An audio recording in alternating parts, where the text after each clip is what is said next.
If you are in immediate danger, please stop this video and call your local emergency number. If your partner might see your browsing history, please be aware of how to delete it. This video is for you, but your safety comes first. If it's not safe to watch, please stop. If you can continue, consider using a private or incognito browser window, a trusted friend's phone, or a computer at a library or clinic. Your safety is the priority. You're pregnant, and everyone expects joy. But you are living in a state of fear. You may be walking on eggshells. You may be hiding bruises, or healing from words that feel like bruises. You might be apologizing for things that aren't your fault, shrinking yourself to avoid a blow-up, scanning the room for the next explosion. I want you to hear me, clearly and gently. I believe you. What you're feeling is real. It is valid. You do not deserve this. You are not alone. And there are steps. Quiet, careful, practical steps. You can begin to consider that protect you and your baby at your pace, with your choices. This conversation will not pressure you or judge you.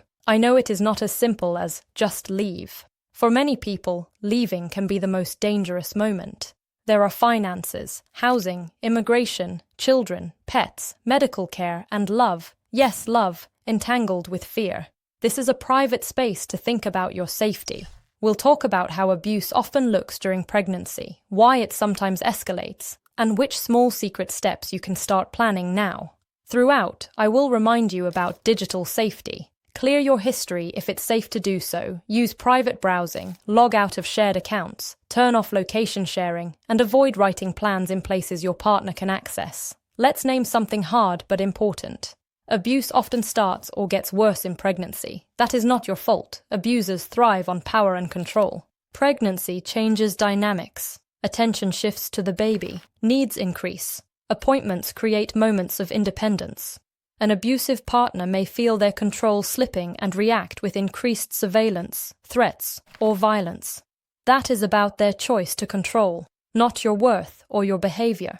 What does abuse in pregnancy look like? It is not only bruises. It can be physical, sexual, emotional, financial, digital, and social. Maybe he hasn't hit you yet.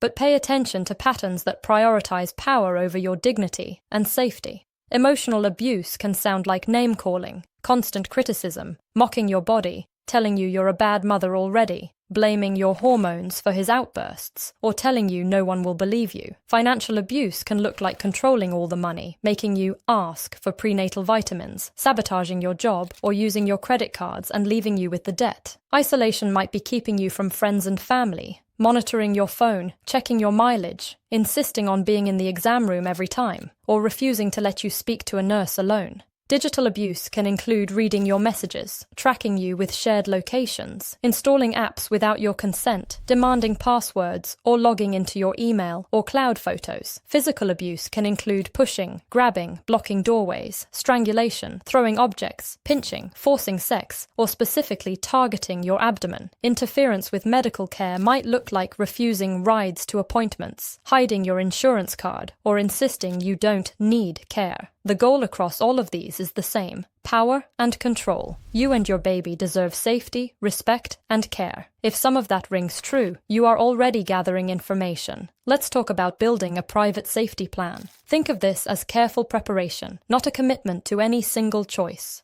You are not deciding today whether to stay or leave. You are increasing your options so you can act safely when you decide. First, a safety reminder. If your partner is likely to check your phone or computer, please consider watching the rest of this later on a safer device. At a library, clinic, community center, or a trusted friend's phone. Use a private or incognito window. Clear your browsing history when safe. Log out of shared Apple ID or Google accounts if you can do so without raising suspicion. Turn off location sharing and Find My features if that's safe. Do not store notes or plans in apps he monitors. If you need to save information, create a new email you alone know, without linking it to your phone, and access it only from a safe device. Step 1. Document safely. Documentation can be powerful for your own clarity, for medical care, and if you choose to seek a protective order later. Only document if you can do so without increasing your danger. If there's a truly private place, a password-protected email account only you access from a safe device, or a secure cloud folder he doesn't know exists, you can note dates, times, what happened, any threats, and what you felt. If you have visible injuries and it's safe, take photos with the date visible. Place a newspaper or your phone's date screen in the frame and email them to that private account or to a trusted friend. You can also tell your story to a medical professional and ask that it be documented in your chart. If none of this feels safe, that's okay. Your safety comes before evidence. Step 2. Identify or mentally pack an escape bag. Even if you are not planning to leave, it can be calming to know what you would take if you needed to go on short notice. Essentials include your ID and your children's IDs if you have them, your insurance card, your prenatal records and ultrasound photos, any prescriptions, a list of important phone numbers written on paper, a spare set of house and car keys, a bank card or small cash in your name, and a change of clothes for you and any children. If it's safe, keep a small bag at a friend's place or at work. If packing a bag would be too risky, simply gather documents in a place he never looks, between books on a high shelf, tucked in winter boots, in a box labelled something boring. If neither is safe, hold a mental list. If I need to leave, I grab my wallet, keys, phone, insurance card, and the folder in the hall. Knowing your first 5 can save precious seconds. Step 3. Identify one trusted person. Tell exactly one person you trust completely, someone who will not confront your partner, that you are not safe. Ask them to hold this quietly. Create a code word or emoji that means "call me now" or "call emergency services to my address." It could be as simple as a single heart color or the word "recipe." Agree on what they will do if they see that message. If you have children, teach them a simple plan, a code word that means "go to the neighbor's house now" or "go to your room and lock the door and call grandma." Practice it once calmly if you can. Step 4. Use prenatal appointments as lifelines. Healthcare settings can be safe windows for disclosure. If your partner always insists on being in the room, consider calling the office ahead of time and asking for a brief private moment. In the appointment, you can say, "I am not safe at home," or "I'm being hurt and I need help." You will not get in trouble for saying this. Clinicians can connect you to a hospital social worker, a domestic violence advocate, and resources in your area. They can note in your chart that you need private time at future visits. They can also help with documentation of injuries and with safety planning tailored to pregnancy. Remember to ask about digital safety. Please don't send summaries or messages to a shared portal my partner can access. Step 5.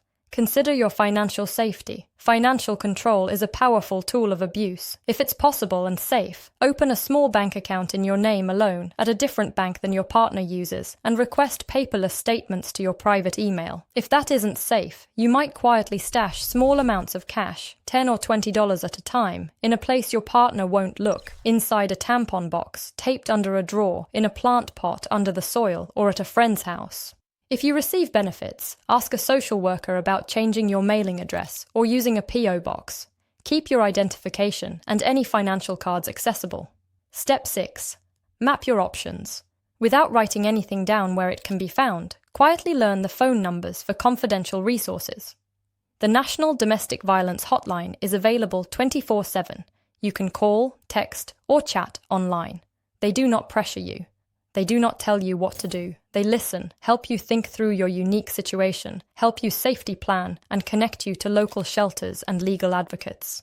Consider memorizing one local resource number as well. If memorizing is hard right now, repeat it to yourself several times, and then call when you are on a safe device. Step 7. Plan for high-risk moments. The most dangerous time is often when an abuser senses they are losing control, when you set a boundary, when you attempt to leave, or right after an incident. Learn the layout of your home, identify rooms without weapons and with exits, avoid kitchens, knives, and bathrooms, hard surfaces and locks that can trap you. If an argument escalates, move toward a room with a door you can exit from. Keep your keys and phone in a consistent, accessible place. If you can't safely keep your phone on you, consider a cheap prepaid phone hidden in your car or at a neighbor's. Teach older children how to call emergency services and what to say, their name, address, and "I need help now." Step 8. Consider legal protections at your pace. An advocate can help you learn about protective orders, custody considerations, and how police and courts operate in your area. You do not have to file anything today, but knowing the process can reduce fear. If you do choose to seek a protective order, your documentation and medical records can help. Shelters often have legal advocates who can accompany you to court and help you strategize around service of papers in ways that minimize risk. If immigration status is a concern, ask specifically quickly for an advocate who understands those issues. Many organizations support survivors regardless of status.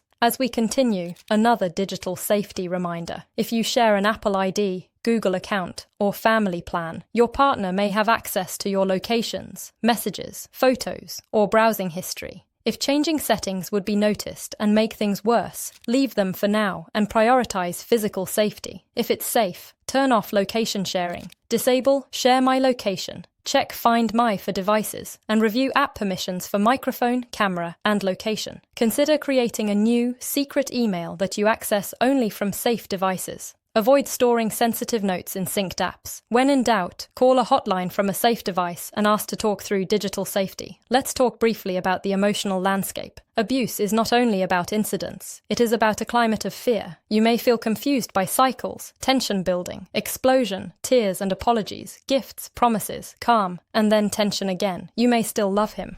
You may hope the baby will change him. You may feel guilty for even watching this. I want you to know this. Your love does not cause his violence. Your pregnancy does not cause his need to control, and you cannot heal someone who is choosing to harm you. The most loving thing you can do for yourself and your baby is to gather information, strengthen your options, and choose safety in the moments that matter. Abuse can take forms specific to pregnancy: refusing to use protection when you ask to, sabotaging birth control before this pregnancy, pressuring you to end a pregnancy you want or to continue one you do not, preventing you from accessing prenatal care, or threatening to take the baby away as a weapon. These are recognized forms of reproductive coercion and abuse. Medical teams and advocates understand this and can help you navigate it. You are allowed to make your own healthcare choices. You are allowed to ask for privacy in appointments. You are allowed to seek legal advice about parental rights and custody.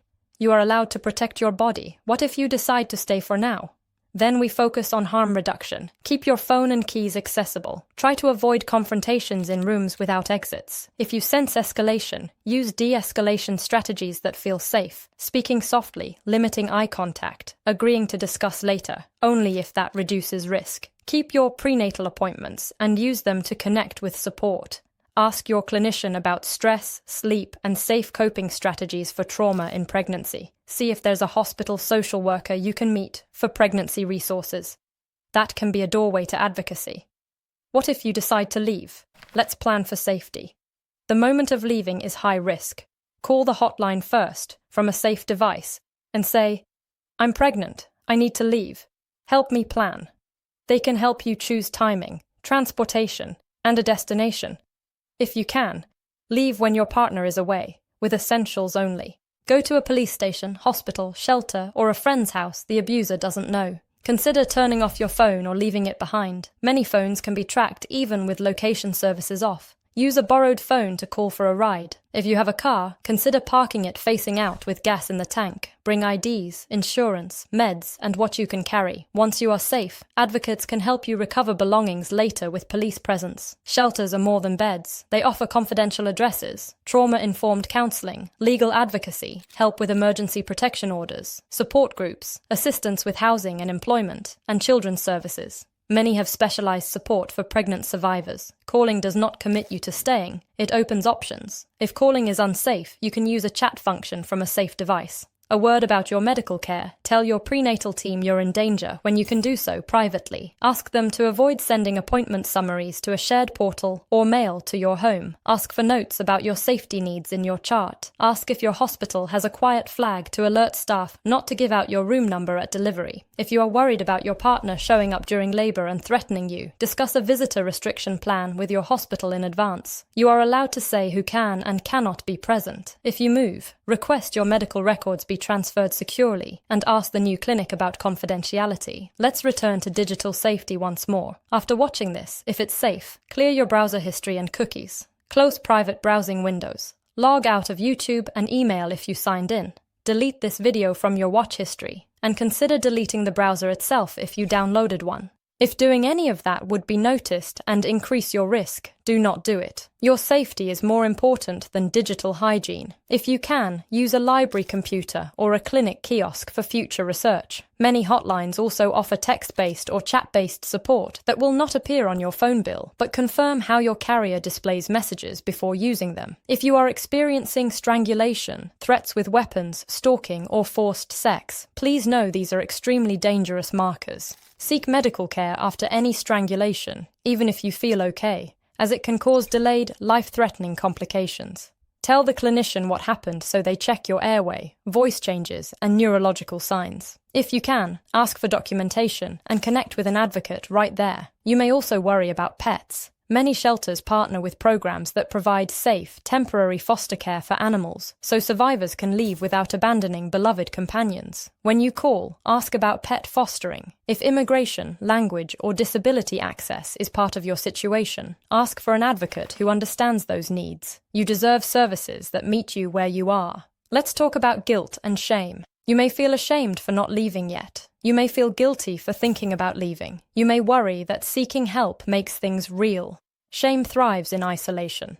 That's why telling one trusted person matters. You are navigating a complex, dangerous situation with courage. You are protecting a life inside you while managing a threat outside you. Nothing about this is simple. You are doing the best you can with the information and safety you have. That is enough. You are already a mother. You are already protecting your baby by seeking ways to reduce harm. Every small step you take, a code word created, a document tucked away, a hotline number memorized, a private word with a nurse, $10 hidden, builds a bridge towards safety, whether you cross it today or later. You are brave. You are smart. You are resilient. This is not your fault. You deserve to be safe, respected, and cherished, you and your baby. As we close, I will not ask you to like this video, subscribe, or comment. Do not do any of that if your phone is monitored. Do not save this link if that could be discovered. If you need to, please clear your browser history after watching this. Your only call to action is to be safe. If you can, reach out, quietly and confidentially, to a hotline or local advocate. The National Domestic Violence Hotline is available 24/7.